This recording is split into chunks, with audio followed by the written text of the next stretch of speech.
Hello friend, from today we are starting a new series of tutorial integration in Salesforce where we will be learn step by step guide from beginning to advanced level of REST API integration in Salesforce.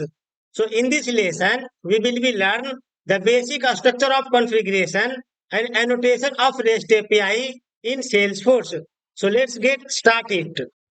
What is Salesforce Apex REST API integration? It is a way to expose our Salesforce object to a third party by help of creating Apex REST API integration.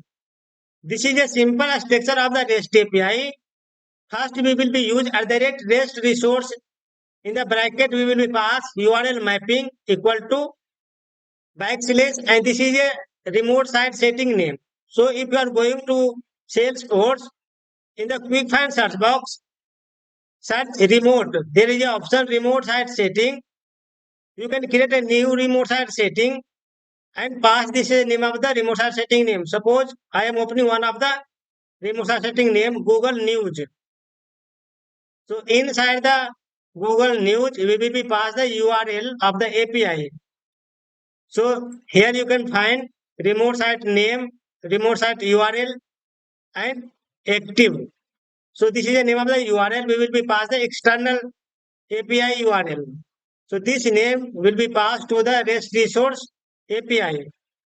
So here you will be pass the name of the remote site setting. And this is the name of the class of the REST Apex.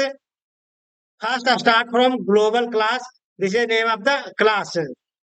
So some important key point of REST API integration in the Salesforce. So class must be global like this. So REST API class always start from global. Class must be annotated with @REST resource like this. The value of URL mapping will be always start with backslash like this. If you are working on the third party REST API like PAN card, Aadhaar card, and external REST API that is provided by third party, we will be use the remote site setting, and that remote site setting name we will be pass the URL mapping. So always start in the backslash and pass the name of the remote site setting name if you using the third party REST API. The value for URL mapping will be always backslash. The method must be static because we are calling the method directly from the URL from the class name.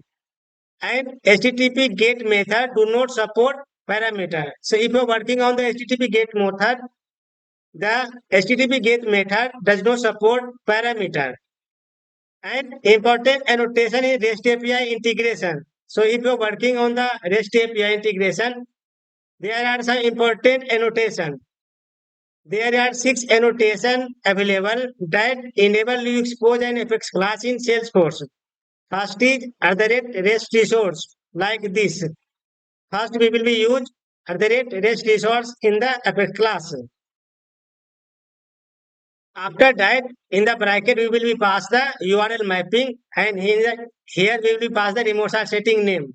So if you are working with the third party API, then we will be create a remote site setting and we'll pass the URL mapping here. And second is HTTP delete. It is used to delete particular record from Salesforce. HTTP get, it is used to get and retrieve the record from Salesforce. @HTTP patch, it is used to update existing record in Salesforce if record exists. Otherwise, it created a new record. @HTTP post, it is used to create a record in Salesforce.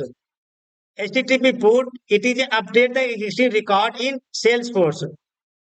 So here is a basic structure for integrating with the Salesforce REST API. First, will be use authentication. Before making any request, you need to authenticate with Salesforce. After that, use API endpoint. So in the endpoint, where we will be passing the URL of the API like this.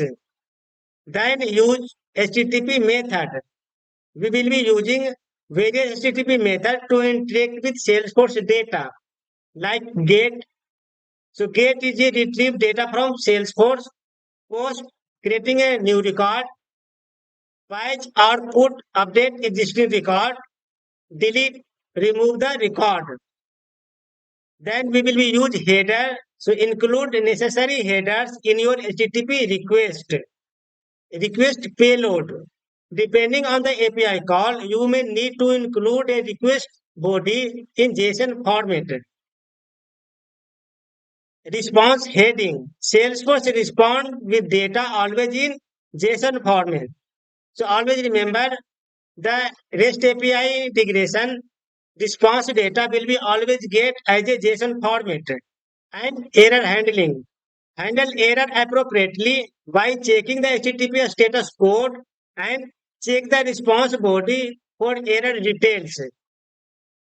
So friends, these are the basic key and structure, the setup of the REST API integration in Salesforce. So keep in mind, if you working on the REST API, these are the basic structure and feature of the REST API integration in Salesforce. In the next lesson, we will be see live demo example how to run Apex REST API, post, put, patch, get, and delete through Workbench into opportunity object in Salesforce. To get more related video of the Salesforce, go to the YouTube, search TechW3 Web, then click here, go to the videos, and here you will be get so many live demo example of video. Here I created real-time scenario based on working on the office.